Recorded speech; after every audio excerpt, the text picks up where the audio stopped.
Welcome to Madame Raven's. This way to the library. She's been expecting you.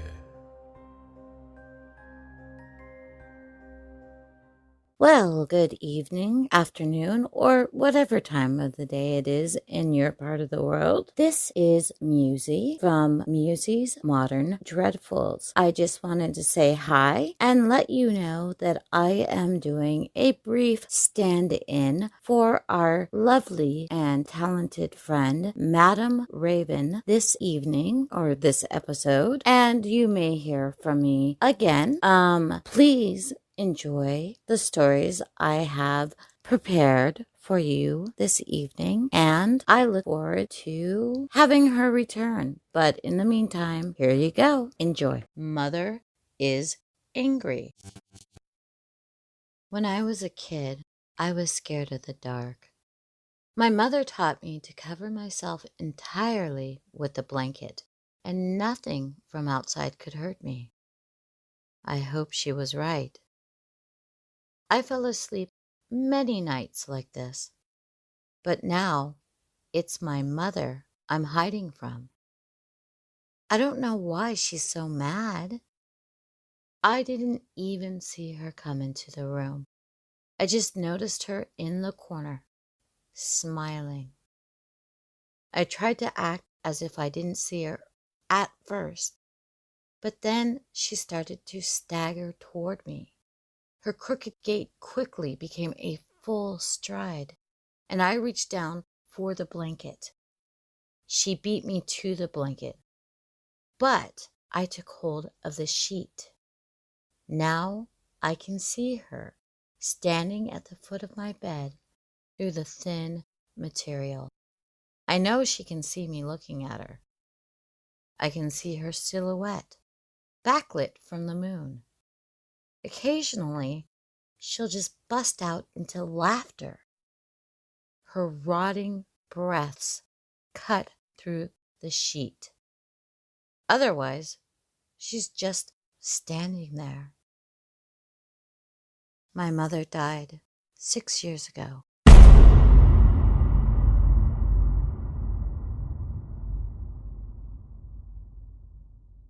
The second story is called I Met My Boyfriend's Parents for the First Time. Their dinner ritual left me horrified. And away we go. I'd been dating Jason Myers for 2 months when he finally invited me to meet his parents. He'd been strangely reluctant to the idea, having met my parents on multiple occasions already, and I was really starting to get anxious about the whole thing. Was he embarrassed? Was I not good enough for his parents? But when he finally called and asked if I wanted to join him for dinner at his parents' house, I was over the moon. It meant he took us seriously. I knew that his family had rather eclectic beliefs, some pagan mix of something or other, but Jason had always seemed like the poster boy for normality. Well, almost. He had told me he didn't really practice the religion, but he had a deep respect for his parents, who did. And he warned me before meeting them that they might be a bit different. I didn't mind different, though. Most of the time, I even welcomed it. I showed up a bit early, having left with more than enough time to locate the address. I wasn't very familiar in that part of town, and all the houses more or less looked identical to me. Look for the stone, Jason said, which didn't make much sense until it suddenly did. I'd driven through the narrow streets several times, glancing left and right for any clues, when I suddenly saw it. It was massive, a dusky obelisk carved from what looked like obsidian. What a bizarre freaking garden ornament was all that I could think. I pulled up in the driveway, got out, and just stood there looking at the stone. It was extraordinary, sure, but it just looked so malplaced. Whatever, it didn't belong. Like it belonged in the middle of Stonehenge or something. Engraved on its smooth, glass-like surface was a single tribal eye. "Penny!" Jason suddenly called from the front door. "You found it!" I smiled and walked over to him. I could see two figures crowding the doorway behind him, and as I approached Jason, he stepped to the side and let them through. "Penny," Jason said, "meet my parents. Mom, Dad, this is Penny." I smiled and reached out my hand awkwardly. Mr. Myers grabbed it firmly and gave it a rigorous shake. He was tall, rugged, rather handsome man in his mid-50s. "Pleased to meet you, Penny," he smiled. "I'm Gerald. Jason's told us all about you." Mrs. Myers took my other hand and shook it gently. She looked thin and fragile, maybe a little bit older than Mr. Myers. I felt rather trapped standing there with a parent in either hand. At least they seemed welcoming. Too welcoming, one could even say. "I'm Vivian," she said. "So wonderful to finally meet you." I thanked them both and followed them inside. The house was nice, quite spacious, a normal family home by any standards. I tried to spot any abnormalities, like strange religious ornaments or iconography or some such, but everything looked perfectly dull and clean. "Dinner's almost ready," Mrs. Myers said. "So please, just take a seat." The dinner table was set up beautifully, with candles and napkins folded like swans and all manner of lovely decorations. Jason pulled out a chair and beckoned for me to sit down in it. Mr. and Mrs. Myers disappeared into the kitchen, and I took Jason's hand and smiled. "They don't seem strange at all," I said. "Perfectly normal." "It's still early," he laughed. "Give it time." "By the way," I turned my gaze to the window, "what's the deal with the stone?" Before Jason had the chance to answer, Mr. and Mrs. Myers came back. They were hazardously balancing few too many smoking hot pots and pans in their hands. "Please," I said, "let me help you." Mr. Miles chuckled and gracefully arranged the pots on the table with impressive speed and accuracy. "I used to work at a restaurant," he said. 30 years. I've got some practice." Mr. and Mrs. Myers sat down opposite us and smiled, a creepily identical smile. "So, Penny," Mr. Myers said, "Jason told us you work with computers?" "Yeah," I smiled. "Software, actually." "One of those eggheads, huh?" he chuckled. "I suppose that's a good occupation." "Maybe she could look at our printer," Mrs. Myers chimed in. That darn thing never seems to work.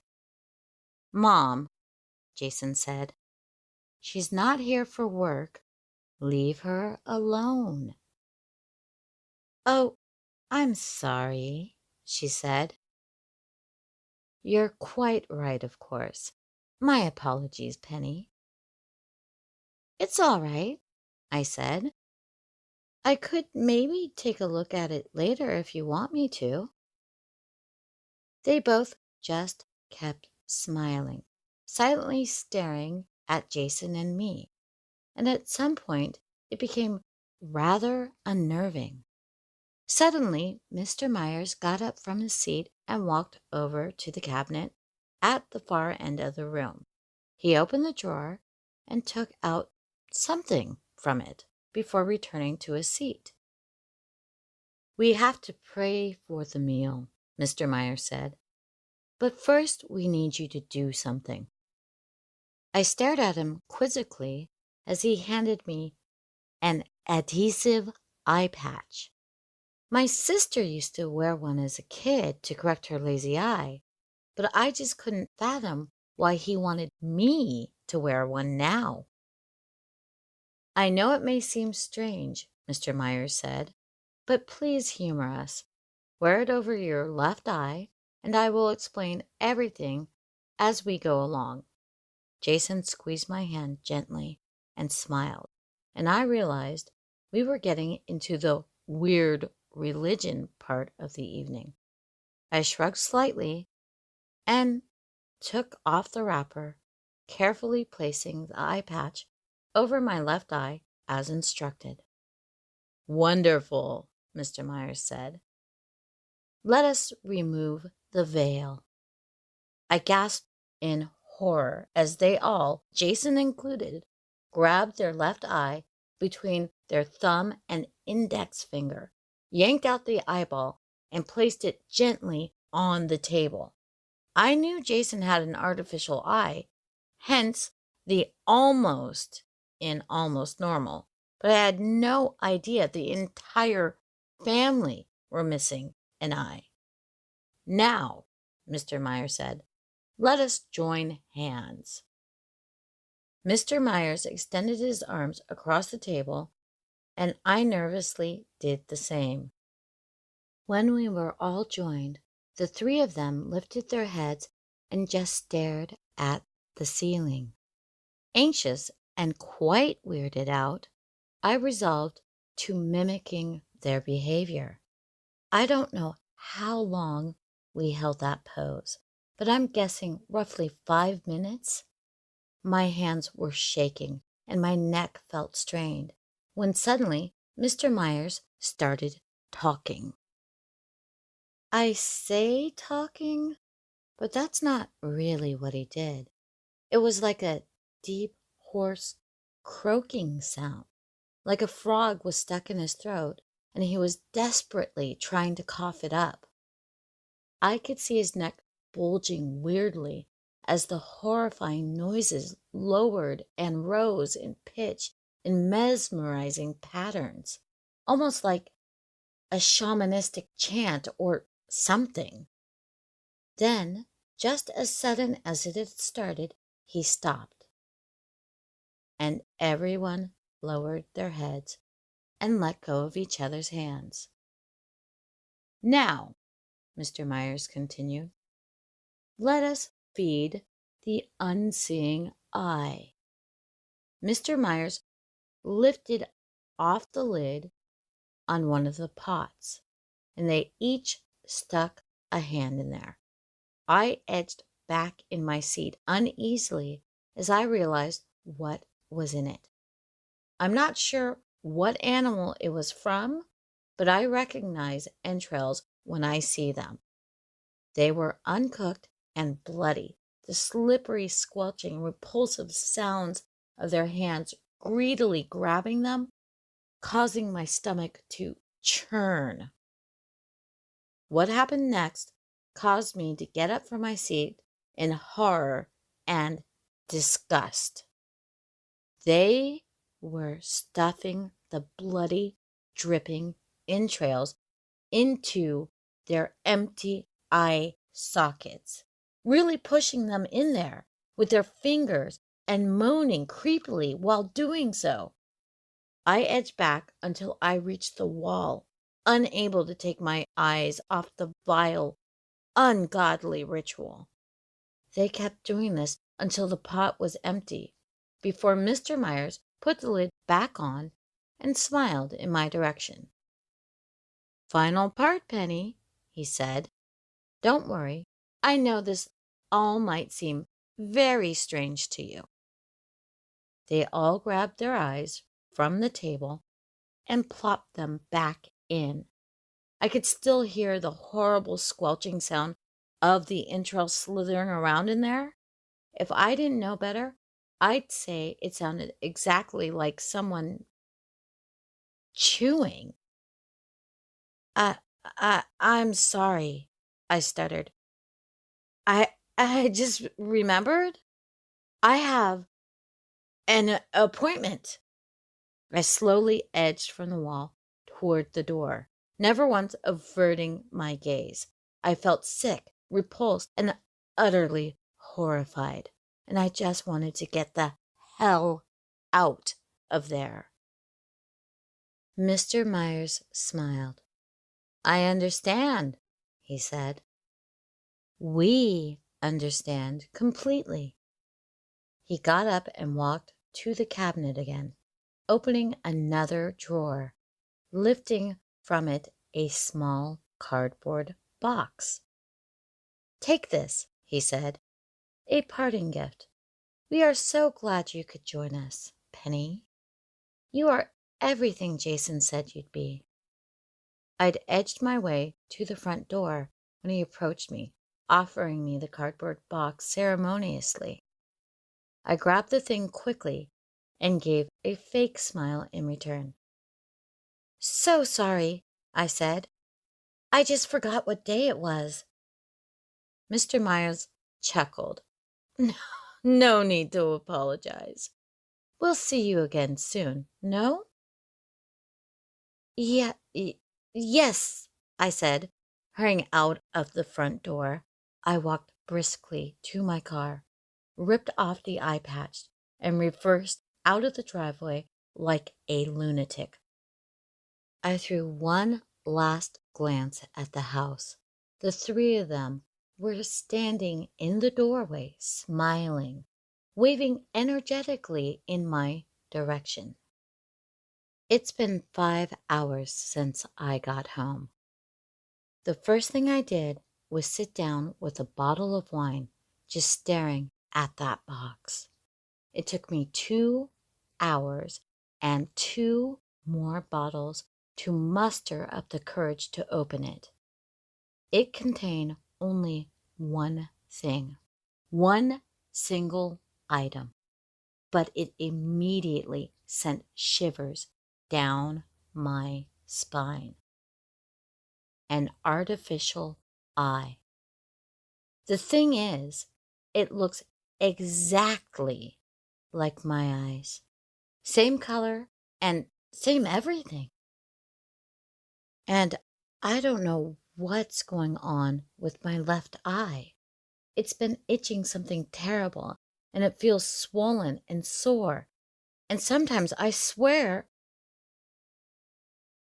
I can feel something moving behind it.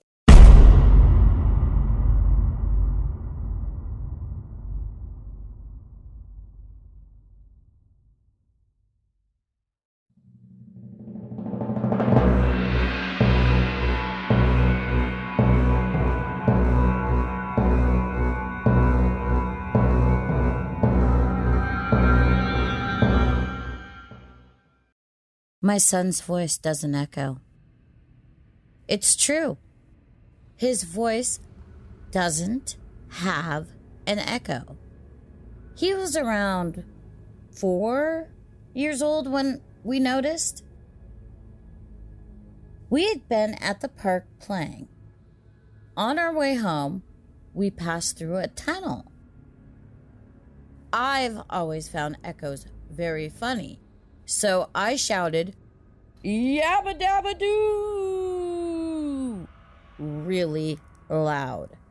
It bounced right back at me right away.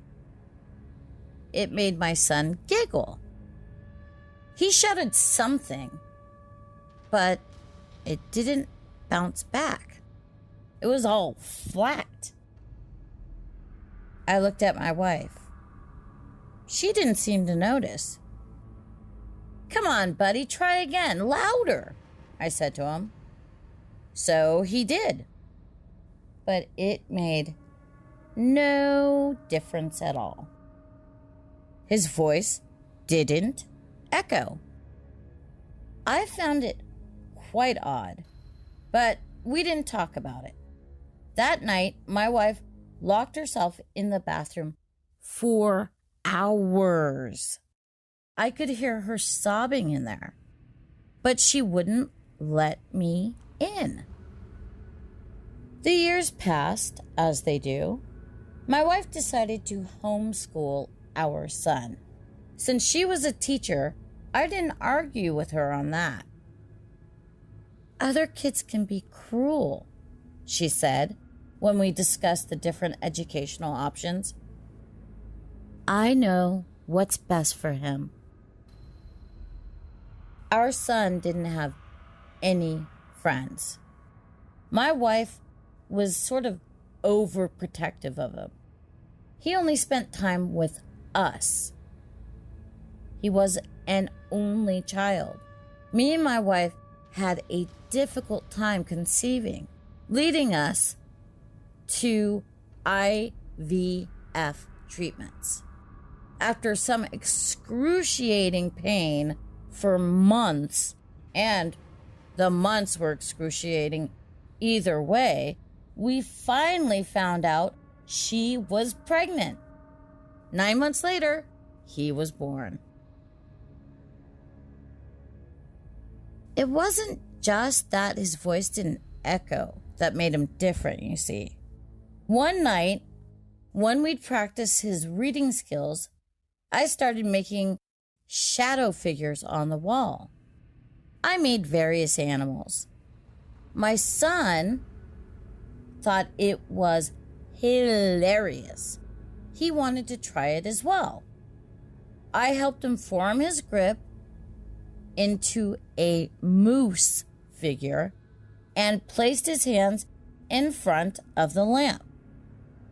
I gasped. Nothing. My son didn't have a shadow. This could not be real. I knocked on the bathroom door to tell my wife my latest discovery. She was in there again, of course. She had been crying a while ago, just like every other night in these past years. Now, all I heard was silence. I called to her, asking if everything was okay. No answer.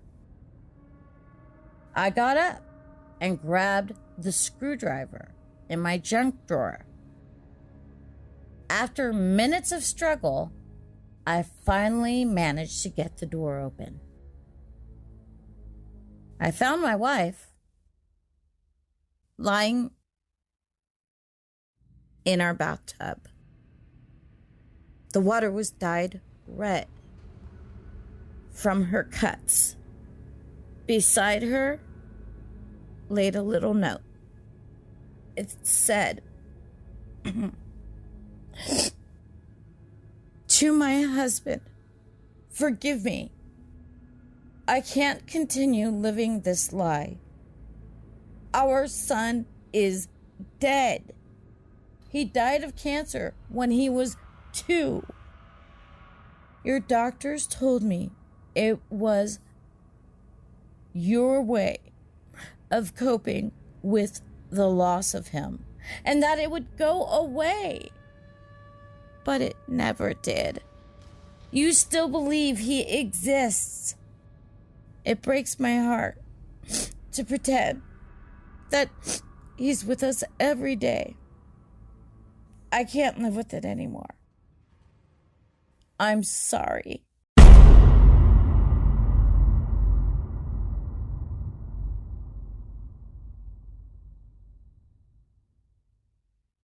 And with that, we have the fabulous short, scary story called My Son's Voice Doesn't Echo.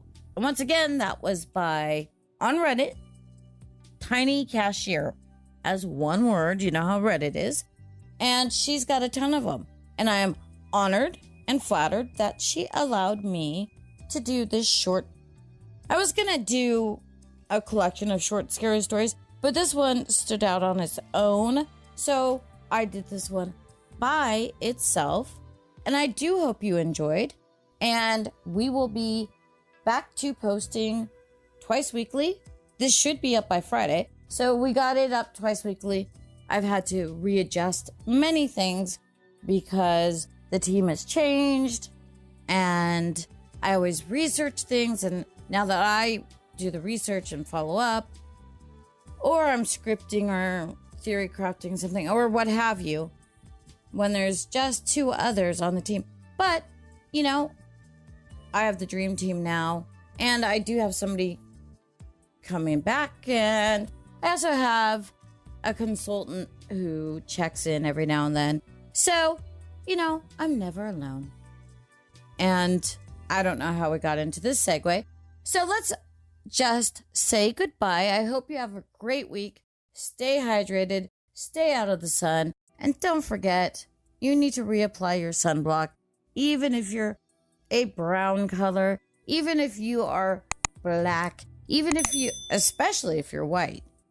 My husband's a change from a Caucasian person to the color of a cooked lobster. So yeah, reapply that sunblock, people. I'm multiracial and I do the sunblock thing. Anyway, I don't know how this turned into health talk.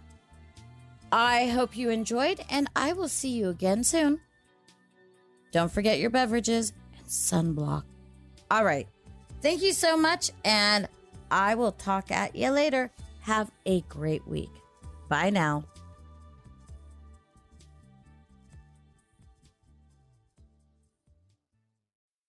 If you like this, please hit the little button to let me know. If you didn't, hit the little button to let me know. Leave a comment. I'm always glad to talk with you, my darlings. I'm open to suggestions and criticisms, critiques. If you have not subscribed, please do so and ring the little bell so you know when to come up and see me. And I will talk to you next time, my darlings. Farewell.